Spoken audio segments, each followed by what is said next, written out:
Vascaíno do Cerrado. A bola tá rolando na Copa do Brasil e eu vim aqui para atualizar para você aí os placares das oitavas de final da Copa do Brasil e falar um pouco de Vasco, né? Nessa noite fria, nesse fim de noite fria aqui em Brasília. Tava ali na sala assistindo o jogo, deu uma preguiça de subir para gravar, mas estamos aqui para trocar uma ideia. Quase que eu gravei sentado no sofá, mas lá embaixo tá muito frio. Bom, antes de trazer informações sobre o Vasco, eu pedi para você deixar o joinha, deixa o like, se inscreve no canal, que é importante para ele ser indicado no YouTube. Quero falar da Copa do Brasil, tá rolando, tava rolando, né? Não sei, tô gravando aqui agora, já deve ter acabado o jogo entre Botafogo e Bahia, 1-1, né? Botafogo com volume no final para vencer o jogo. O Bahia jogou muita bola no primeiro tempo, dominou o Botafogo, tomou um gol cedo e depois o Botafogo buscou o empate. Já no jogo, acabou agora, tá 1-1, só uma correção, quem buscou o empate foi o Bahia, viu? E o Bahia que jogou muito no primeiro tempo, o Botafogo teve volume, jogou bastante no segundo, mas não conseguiu a vitória. 1-1, jogo entre Bahia, Botafogo e Bahia.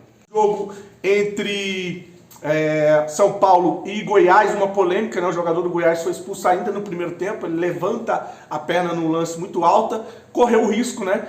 O jogador de São Paulo, o Caleri, vem e o pé, ele bate no peito do cara, não é uma solada, não é uma entrada para machucar. O juiz não entendeu que era para expulsar, mas o VAR chamou e expulsou o jogador do Goiás. O Goiás com 1 a menos, ficou complicado jogando lá no Morumbi, e o São Paulo foi para cima e fez os 2 gols da vitória, encaminhando a classificação do São Paulo para as quartas de finais da Copa do Brasil.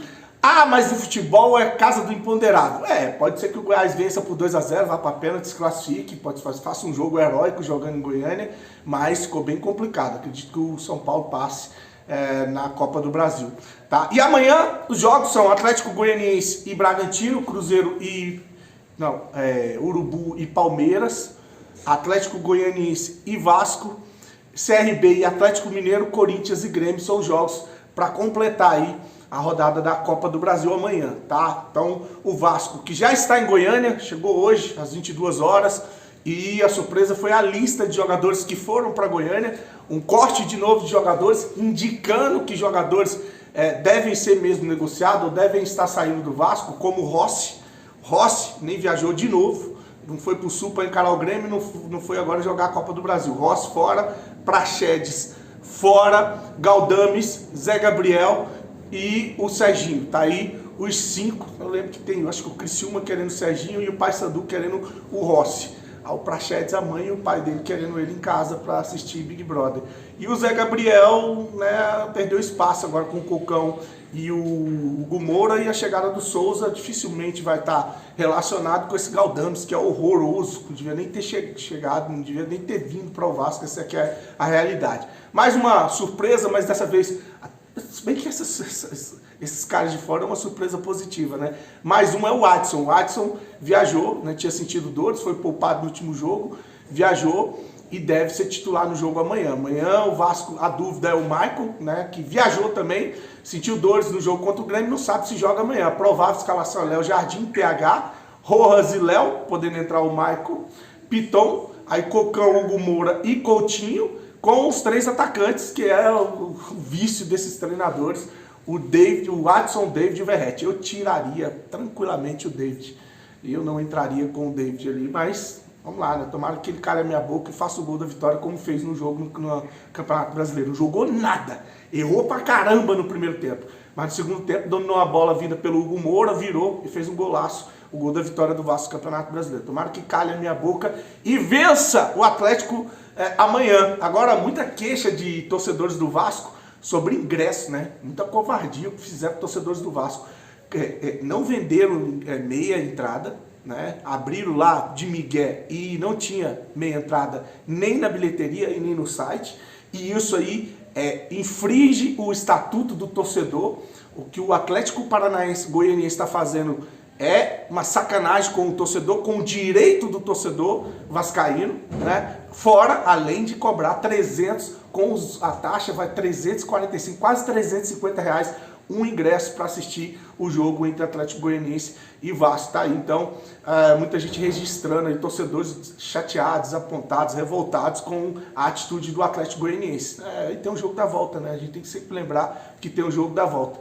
Bom, a CBF confirmou o jogo do Vasco e Fluminense no Engenhão, tá? Então vai ser no Engenhão, jogo no dia 10/8, um sábado, às 21h30, 22ª rodada do Campeonato Brasileiro. Vasco perdeu para o Fluminense no primeiro turno, com aquele jogo mandrake, né? Aquela bola que o Manuel tira dentro da área. Teve outras situações, mas está aí o jogo entre Vasco e Fluminense de novo no Engenhão. E para finalizar, vamos falar aqui da 777, né? Saiu hoje uma matéria dizendo que o dono do prédio, onde tem a sede da 777 em Miami, está entrando com uma ação de despejo na justiça. Os vagabundos vão ser despejados de um prédio, do escritório, num prédio em Miami. Tá aí, né? A força dessa empresa bilionária. E eu ainda vi um influencer, cara, que é o cara lá do Instagram.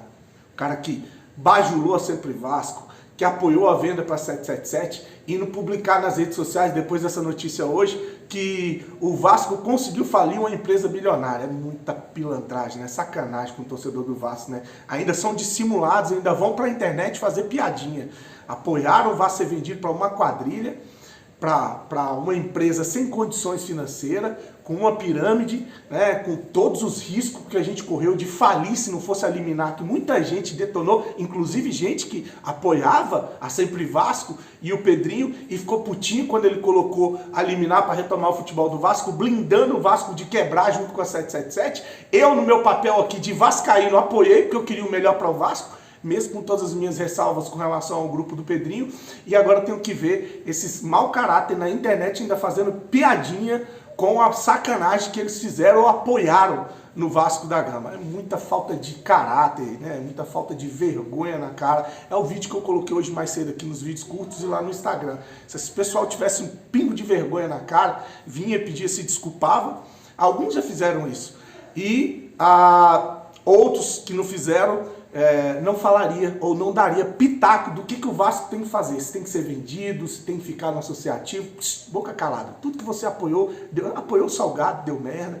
Apoiou a 777, a venda do Vasco. Foi contra a liminar. Então você tem que ficar calado. Não vai pra internet fazer gracinha, não. Fala só de futebol, campo e bola, escalação, resultado, pós-jogo. Porque você não tem moral. Se você tivesse um pouquinho, né, de vergonha na cara, você não tem moral para dar pitaco do que o Vasco tem que fazer, tá? Curte, se inscreve no canal, deixa seu comentário. Vou deixar aqui o vídeo do meu primo André Fontes lá em Alagoas, né, Maceió News Colina, lá na escolinha do Vasco, oficial de Alagoas. Um abraço pro André e pros vascaínos de Alagoas. Tamo junto, um abraço, fique com Deus, saudações vascaínos. Fala, Tiagão, escola oficial Vasco da Gama aqui em Maceió. A camisa aqui do Vascaíno do Cerrado. É isso aí, representando Brasília em Maceió. Olha o nosso Vascão aí.